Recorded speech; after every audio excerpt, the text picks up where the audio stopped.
Это старинная марама, в котором хранятся, скажем так, мое самое драгоценное. Это фес моей прабабушки еще в 5-м поколении.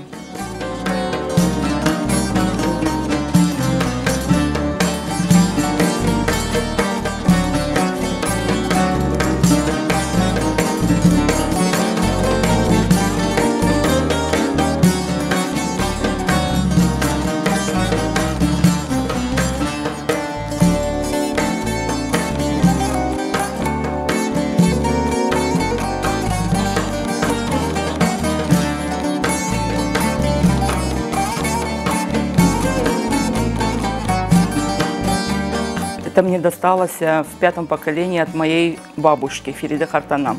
Фериде Хартанашки досталось от Зулейха Хартанашки. Зулейха Хартанашка – это синие Хартанашки, а мне, соответственно, от мамы, от Зульфие, как бы. Вот я наследница, это в 5-м поколении получается. Но это все вот моя самая первая прабабушка, это все вышивала, это как бы ее ручная работа.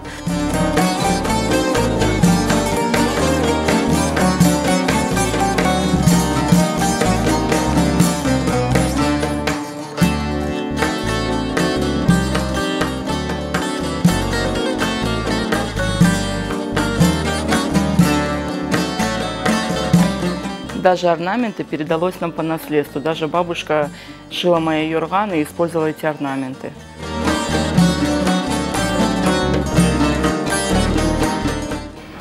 Но это является частью приданого. Раньше девушки вышивали себе, готовили приданое, но также и вот мои бабушки, значит, использовали как приданое себе, носили по праздникам. Это не повседневный наряд, естественно.